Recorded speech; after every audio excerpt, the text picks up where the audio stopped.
Assalamualaikum warahmatullahi wabarakatuh. Perkenalkan, kami dari kelompok 4. Nama saya Suhaibatul Aslamiyah dan juga kedua rekan saya. Perkenalkan, nama saya Dia Safitri. Perkenalkan, nama saya Hairul Febrianto. Pada kesempatan kali ini, kami akan membahas mengenai kemajemukan agama, ras, dan juga etnik. Adapun skema pembelajaran yang akan kami bahas kali ini yaitu mengenai apa pengertian dari kemajemukan masyarakat, lalu apa saja faktor penyebab kemajemukan masyarakat Indonesia, lalu bagaimana kemajemukan masyarakat dalam bidang agama, selanjutnya bagaimana kemajemukan masyarakat dalam bidang ras, lalu bagaimana kemajemukan masyarakat dalam bidang etnik, dan juga bagaimana pengaruh kemajemukan masyarakat Indonesia. Selanjutnya, apa pengertian dari kemajemukan masyarakat? Nah, keragaman yang terdapat dalam kehidupan sosial manusia itu melahirkan masyarakat yang majemuk. Majemuk ini berarti banyak ragamnya, beraneka, dan juga berjenis-jenis. Untuk istilah masyarakat Indonesia yang majemuk itu pertama kali diperkenalkan oleh Fornevel dalam bukunya Netherlands India, A Study of Plural Economy, yang isinya itu menggambarkan kenyataan masyarakat Indonesia yang terdiri dari keanekaragaman ras dan etnis, sehingga sulit bersatu dalam satu kesatuan sosial politik. Kemajemukan masyarakat Indonesia ini ditunjukkan oleh struktur masyarakat yang unik karena beraneka ragam dalam berbagai hal. Usman Peli mengkategorikan masyarakat majemuk di suatu kota berdasarkan dua hal, yaitu yang pertama berdasarkan pembelahan horizontal dan juga pembelahan vertikal. Secara horizontal, masyarakat majemuk dikelompokkan menjadi yang pertama berdasarkan etnik dan ras atau asal-usul keturunan, selanjutnya berdasarkan bahasa daerah, adat istiadat atau perilaku, agama, dan juga pakaian, makanan, dan budaya material lainnya. Untuk secara vertikal, masyarakat majemuk itu dikelompokkan berdasarkan penghasilan atau ekonomi, pendidikan, pemukiman, dan juga kedudukan sosial politik. Selanjutnya adalah faktor penyebab kemajemukan masyarakat Indonesia. Faktor yang pertama adalah keadaan geografis wilayah Indonesia. Kondisi geografis Indonesia yang berupa kepulauan yang dipisahkan oleh laut dan selat memungkinkan penduduk yang menempati pulau tersebut tumbuh menjadi kesatuan suku bangsa yang terisolasi dengan yang lain. Sehingga setiap suku bangsa mengembangkan pola perilaku, bahasa, dan ikatan kebudayaan lainnya yang berbeda dengan suku bangsa yang lain. Faktor yang kedua adalah letak kepulauan Indonesia di antara dua benua dan juga dua samudra. Letak geografis Indonesia ini memungkinkan masuknya pengaruh asing dari berbagai bangsa. Bangsa asing itu tertarik untuk datang, singgah, dan menetap di Indonesia. Mereka itu berupaya untuk memperkenalkan budayanya terhadap bangsa Indonesia. Faktor selanjutnya adalah pembangunan. Nah, pembangunan di berbagai sektor itu memberikan pengaruh bagi keberagaman masyarakat Indonesia. Kemajemukan ekonomi dan industrialisasi yang terjadi dalam masyarakat Indonesia itu menghasilkan kelas sosial yang didasarkan pada aspek ekonomi.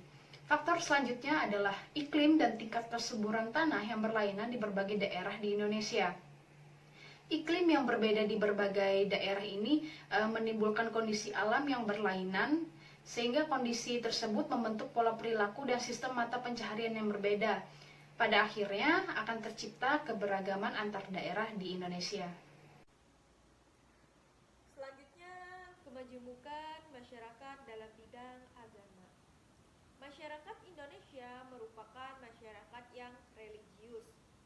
Kesetiaan dan kepatuhan nilai hidup religius atau keagamaan menjadi jiwa atau semangat dasar, sumber inspirasi, motivasi, dan tonggak pedoman arah bagi manusia dalam menentukan dan mengambil sikap yang tepat dan benar terhadap setiap perkembangan dan kemajuan yang ada. Dalam hubungannya dengan lingkungan sekitar, setiap agama mengajarkan agar manusia senantiasa berusaha mengelola dan memelihara kelestariannya. Kesalehan hidup religius dan kesetiaan pada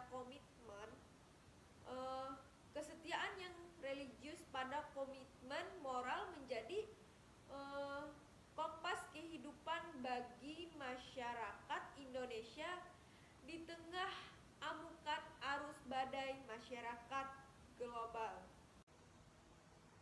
Selanjutnya, kemajemukan masyarakat dalam bidang ras. Kata ras berasal dari bahasa Prancis dan Italia, yaitu raza. Pertama kali istilah ini diperkenalkan oleh Pragois Biner, antropologi Prancis, untuk mengemukakan gagasan tentang pembedaan manusia berdasarkan kategori atau karakteristik warna kulit dan bentuk wajah. Setelah itu, orang lalu menetapkan hierarki manusia berdasarkan karakteristik fisik atau biologis. Berdasarkan karakteristik biologis, pada umumnya manusia dikelompokkan menjadi berbagai macam ras.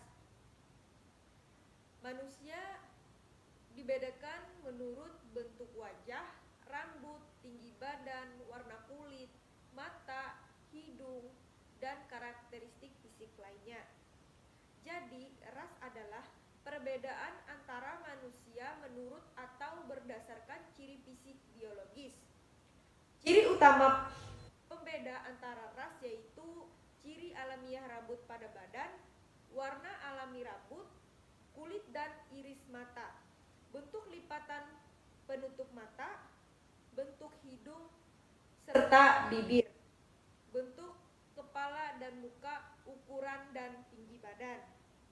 Pada abad ke-19, para ahli biologi membuat klasifikasi ras atas 3 kelompok. Yang pertama, Caucasoid, yang kedua, Negroid, yang ketiga, Mongoloid. Adapun ras atau subras yang mendiami kepulauan Indonesia adalah yang pertama yaitu Papua Melanesoid yang mendiami wilayah Papua, Aru, dan Kai. Yang kedua, Wedoid yang mendiami daerah Sumatera bagian barat laut. Yang ketiga, Malayan Mongoloid yang meliputi Proto-Melayu. Yang keempat, Negroid yang mendiami pegunungan Merauke, Papua. Yang kelima, Asiatic Mongoloid yang terdiri atas keturunan Tionghoa dan Jepang yang tinggal di Indonesia. Yang keenam, Caucasoid terdiri atas keturunan Belanda, Inggris, keturunan Arab, India, Pakistan yang tinggal di Indonesia. Berdasarkan pada ras-ras tersebut, orang Indonesia dapat dibagi menjadi 4 golongan. Nah, perlu teman-teman ketahui, golongan yang pertama adalah golongan Papua Melanesoid. Nah, ciri-cirinya adalah rambut keriting, bibir tebal, kulit hitam.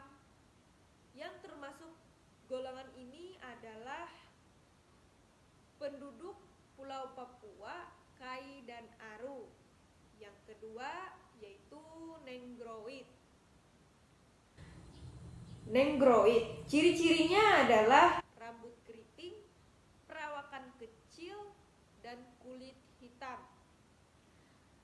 Persebarannya golongan ini di Semenanjung Malaya. Nah, yang ketiga yaitu Wedoid. Ciri-cirinya adalah perawakan kecil, kulit sawo matang, dan rambut berombak.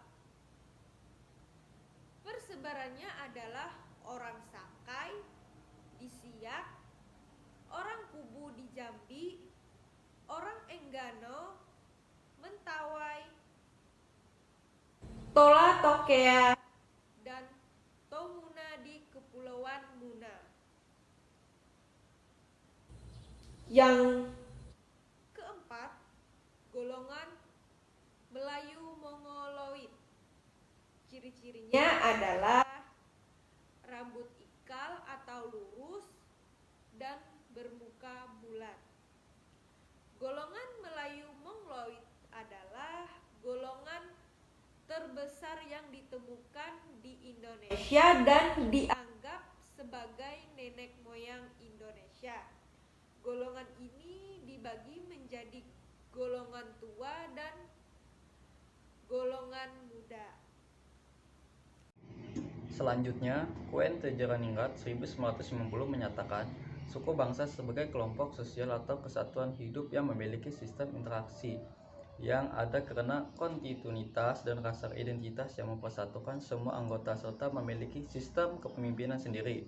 Menurut Naral, mendefinisikan etnis adalah sejumlah orang atau penduduk yang memiliki ciri-ciri. Yang pertama, secara biologis mampu berkembang biak dan bertahan. Yang kedua, mempunyai nilai-nilai budaya yang sama dan sadar akan rasa kebersamaan dan suatu bentuk budaya. Ketiga, membentuk jaringan komunikasi dan interaksi sendiri. Keempat, menentukan kelompoknya yang diterima oleh dan dapat dibedakan dari kelompok lain. Selanjutnya, pengaruh kemajemukan masyarakat Indonesia. Pengaruh kemajemukan masyarakat Indonesia berdasarkan suku, bangsa, ras, dan agama dapat dibagi atas pengaruh positif dan negatif. Pengaruh positifnya adalah terdapat keanekaragaman budaya yang terjalin serasi dan harmonis, sehingga terwujud integrasi bangsa. Pengaruh negatif antara lain, yang pertama, primordial, karena adanya sikap primordial, kebudayaan daerah, agama dan kebiasaan di masa lalu tetap akan bertahan sampai kini. Sikap primordial yang berlebihan disebut etnosentris. Jika sikap ini mewarnai interaksi di masyarakat, maka akan timbul konflik, karena setiap anggota masyarakat akan mengukur keadaan atau situasi berdasarkan nilai dan norma kelompoknya. Yang kedua, stereotip etnik. Interaksi sosial dalam masyarakat majemuk sering diwarnai dengan stereotip etnik, yaitu pandangan atau image umum suatu kelompok etnis terdapat kelompok etnis lain, yaitu Horton dan Huns. Cara pandang stereotip diterapkan tanpa pandang bulu terhadap semua anggota kelompok etnis yang diterapkan tanpa memperhatikan adanya perbedaan yang bersifat individual. Stereotip etnis disalah tafsirkan dengan menguniversalkan beberapa ciri khusus dari beberapa anggota kelompok etnis kepada ciri khusus seluruh anggota etnis. Yang ketiga, potensi konflik. Ciri utama masyarakat majemuk plural society menurut Purnipal 1940 adalah kehidupan masyarakatnya berkelompok-kelompok yang berdampingan secara fisik, tetapi mereka secara esensi terpisahkan oleh perbedaan-perbedaan identitas sosial yang melekat pada diri mereka. Kesimpulan, faktor yang menyebabkan kemajemukan masyarakat Indonesia adalah keadaan geografi Indonesia yang merupakan wilayah kepulauan letak Indonesia di antara Samudra Indonesia dan Samudra Pasifik, serta di antara benua Asia. Iklim yang berbeda serta struktur tanah di berbagai daerah kepulauan Nusantara ini merupakan faktor yang menciptakan kemajemukan regional. Pengaruh kemajemukan masyarakat Indonesia berdasarkan agama, ras, dan suku bangsa dapat dibagi atas pengaruh positif dan negatif. Pengaruh positifnya adalah terdapat keanekaragaman budaya yang terjalin serasi dan harmonis sehingga terwujud integrasi bangsa. Pengaruh negatif munculnya sikap primordial atau primordialisme yang berlebihan yang mewarnai interaksi sosial sehingga munculnya disintegrasi atau konflik sosial. Baiklah, sekian presentasi dari kelompok kami. Apabila ada kesalahan kata maupun secara lisan, mohon dimaafkan. Wabillahi taufiq wal hidayah. Wassalamualaikum warahmatullahi wabarakatuh.